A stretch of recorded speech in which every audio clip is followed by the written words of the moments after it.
14 de julio de 1994 explotó la bomba en la calle Pasteur, en la sede de la Mutual AMIA. 3 años después, Juan Salinas publicó un libro ineludible sobre el atentado, los culpables y por qué no estaban presos. ¿Cómo estás, Juan? Yo estoy muy bien. Han pasado muchos años. Han pasado muchos años y lo primero que te pediría es que hagas un relato muy sintético de quiénes fueron los que encargaron y quiénes ejecutaron ese atentado según tu libro. Bueno, el libro yo no lo volvería a escribir de la misma manera, lo escribí en el año 97, después de 3 años de investigaciones como investigador contratado por la propia AMIA. Por supuesto, después toda esta relación no terminó del todo bien, porque yo en el libro no llegué a impugnar totalmente la existencia de la camioneta bomba, no hubo camioneta bomba, esto es lo primero que hay que decir. Entonces ya es un fallo que ameritaría volverlo a escribir. El resto del libro está bien y avancé mucho, pero no del todo, hoy lo escribiría de una manera muy distinta. La bomba fue puesta por gente con la protección y la participación de gente de la Policía Federal, de forma clara. Y fue contratada por gente del entorno de Menem, que son árabes, vinculados probablemente a una facción que había perdido la interna de Hezbollah. No Hezbollah, sino gente que había perdido la interna. El primer secretario general, Jovi Tufeili, que es un sheik, un jeque, un señor feudal del Valle de la Bekaa, en el Líbano, y que era socio de Monser Alcázar, que es el principal sospechoso de haber sido el instigador del ataque. Pero esto no quiere decir demasiado, porque las instituciones Israel y el sionismo se comportó como si ellos hubieran puesto la bomba, provocando una gran confusión. Y esto tiene que ver con que es posible que haya judíos entre los que mandaron poner la bomba, porque hay que tener en cuenta que Monser Alcázar tenía como primer socio, ahora está preso, pero tenía como principal España, socio, ¿no?, en España, a Judá Eliazar Binstock, un judío inglés, traficante de armas, que, si ustedes tienen alguna memoria, fue el que ya le vendió armas a la AAA, aquellas ametralladoras Steinberg que fueron a buscar a Paraguay, creo, Julio Yes y compañía, que también están presos de la AAA. O sea, quiero decir, hoy tiene como 85 años, creo que todavía sigue vivo, pero es un señor muy mayor, Binstock, pero es el dueño de la mayor parte del piso donde está edificada la ciudad de Marbella, que, como ustedes saben, salió una película ¿cómo se llamaba? Esta serie española del detective, ahora no me acuerdo el nombre. Bueno, como ustedes saben, es la capital mundial, o fue la capital mundial de la mafia. Todos los mafiosos van a vivir a Marbella, donde las autoridades políticas también son mafiosas. Entonces, bueno, ¿por qué es esto? Bueno, porque según mis investigaciones, el atentado no tiene que ver con ningún conflicto en Medio Oriente ni nada por eso, sino que tiene que ver con el lavado de dinero del narcotráfico. Y muy concretamente, yo creo que tiene que ver también con el tráfico de armas, a Croacia, a Bosnia, a Pablo Escobar, con un montón de cosas, pero muy concretamente tiene que ver con una cosa que se llamó Operación Unigold, que fue descubierta por la justicia italiana en enero de 1994, o sea, meses antes del atentado, y que derivó en que al día siguiente del atentado de la AMIA hubiera el derribo de un avión, de un pequeño avión en Panamá, un avión que unía Colón con la ciudad de Panamá, ¿no? O sea, atravesaba el Istmo. Y ahí murieron como 20 y pico de personas, pero lo importante que murió ahí es un señor, Schwarz, apellidado, o sea, el negro, que era lavador de dinero de esta operación y que evidentemente estaba protegido por las autoridades panameñas, un país ocupado por Estados Unidos, porque a pesar de que la justicia italiana no lo había pedido, no lo habían entregado, ni hacían ninguna amague de entregarlo, y que evidentemente se había quedado con dinero de lavado, de tráfico de cocaína, del cartel de Cali, a la mafia tradicional, la de Italia, que la vendía a través de una red de heladerías en toda Italia, que después la transformaban en oro, lo manipulaban para poderlo cortar de Italia, se lo mandaban a este señor Schwarz, que a su vez reintroducía el dinero en el circuito norteamericano. Me ahorraste varias preguntas, entonces ahora te quiero preguntar, ¿qué opinás de la hipótesis del fiscal Nisman, que vincula el atentado con una autoría de funcionarios iraníes. Nisman es un delincuente y tendría que estar preso como el juez Galeano, pero el juez Galeano no está preso. Ya cuando en el año 2001 yo dije que era un delincuente, creo que me estaba algún periodista, Chiche Guerrero, ¿no? Algo así, yo estaba de director de un diario en Rosario, el Ciudadano me llamó y le dije, el que delinque es un delincuente, y el juez Galeano no ha parado de cometer delitos.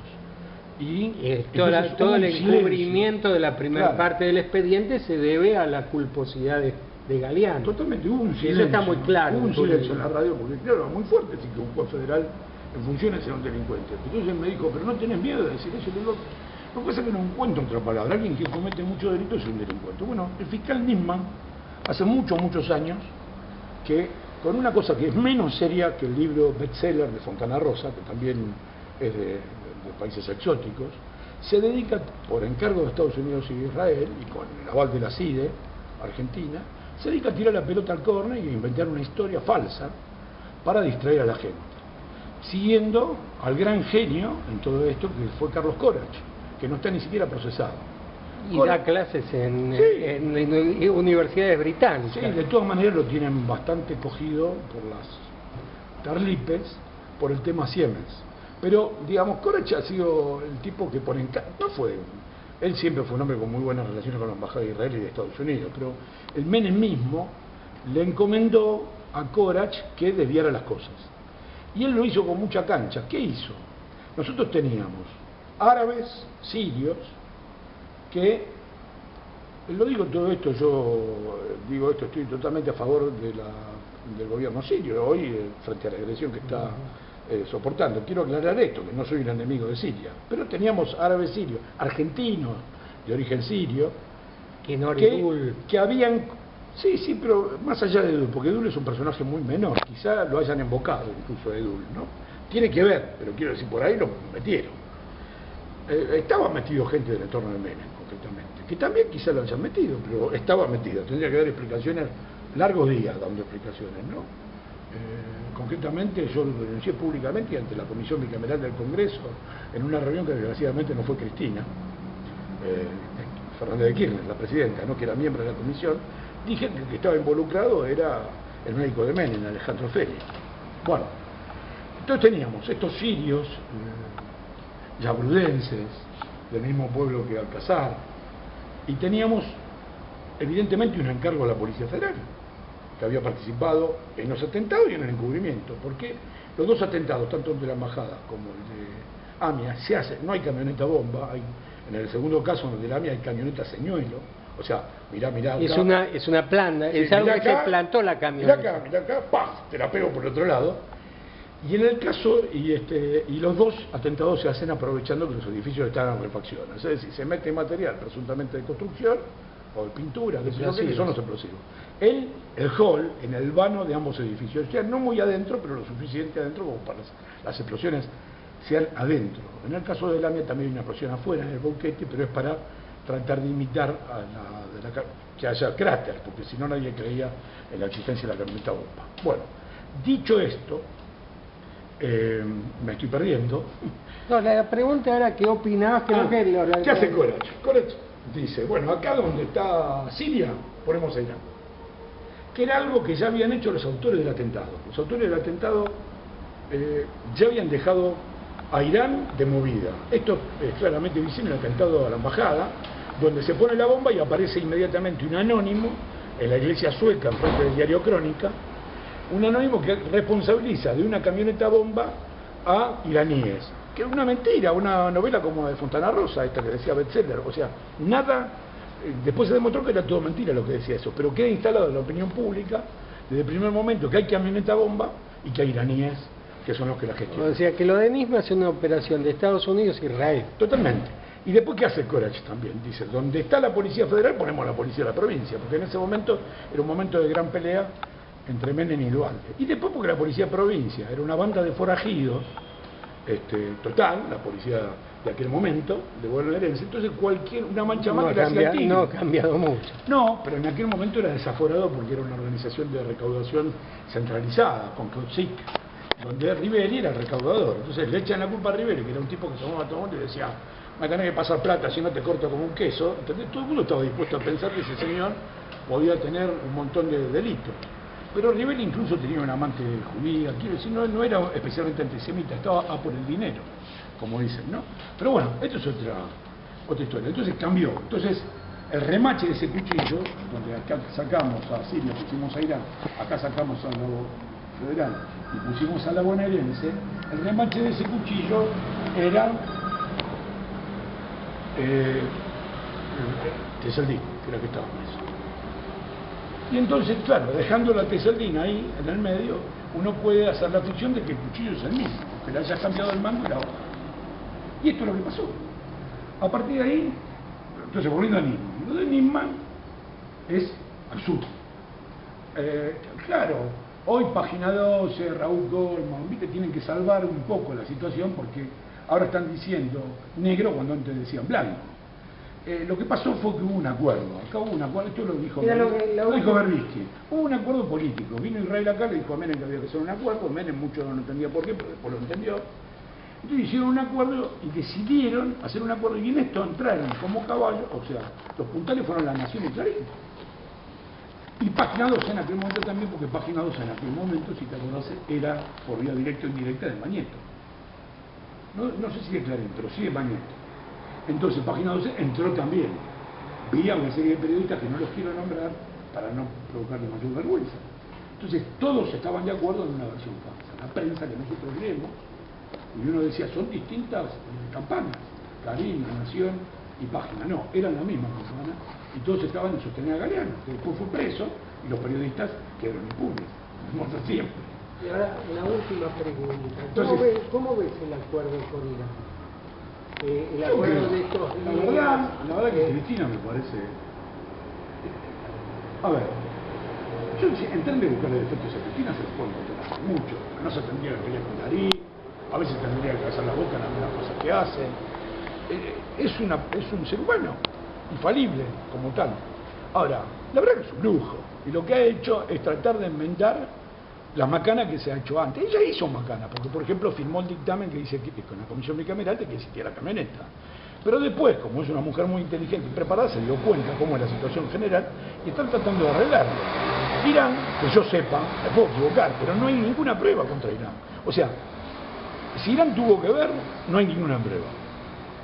Y es lo que va a quedar aclarado. Entonces, en caso. va a quedar claro lo mismo que pasó con Hadi Soleimanpour.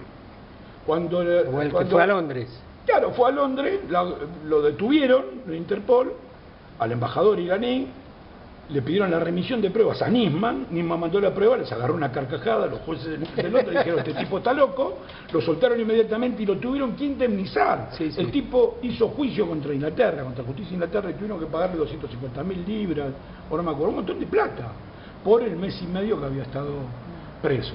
Entonces, esto es lo que va a pasar. Lo que va a pasar es que todo el mundo se va a reír a carcajada de las cosas que ha hecho Nisman, que durante muchos años ha cobrado 1,5 millones de pesos por mes, con un gran equipo de gente para garantizar que no se investigue, que se sigue culpando a Irán, porque esto es lo que correspondía en su momento.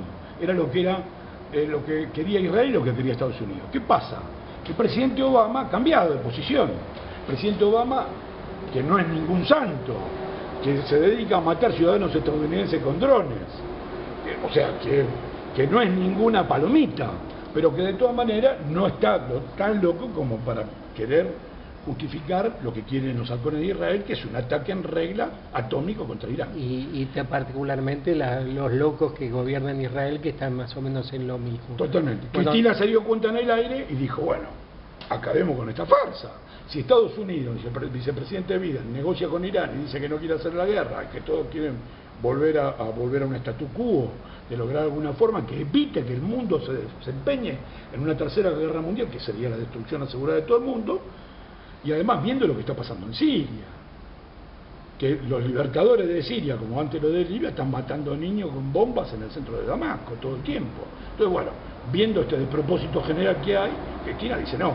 Además es un gran socio comercial de la Argentina, Irán, reemplazó a la Unión Soviética a la salida de la dictadura como comprador de trigo, y siempre ha seguido siéndolo, menos, como muy bien dijo Cristina, los 2 años que Irán boicoteó a la Argentina, hinchado de este tema del AMIA. Y después otra cosa, Ustedes imagínense que Irán denuncia que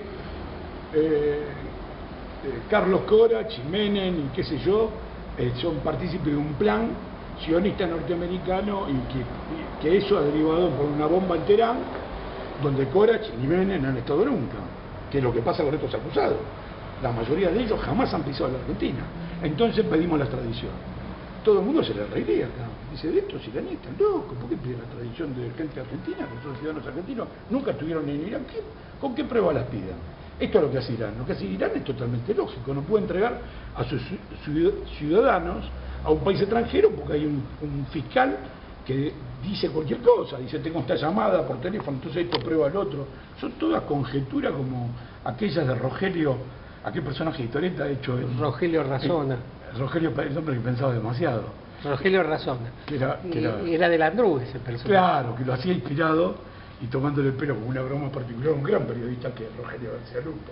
Ah, no sabía que estaba pensando en él. Era un chiste porque Rogelio García Lupo, siempre cuando se lo critico, pues para mí es un maestro, es porque decían que hacía conjeturas. Y es obvio, él hacía conjeturas para poder trabajar, porque si no se hacen conjeturas no se puede pensar. Bueno, te agradecemos mucho este contacto, tu buena disposición a recibirnos, y cuando se vea bien cómo funciona este acuerdo, que se resuelve, te volvemos a molestar para que nos vuelque todo tu conocimiento sobre el tema. Bueno, muchísimas gracias.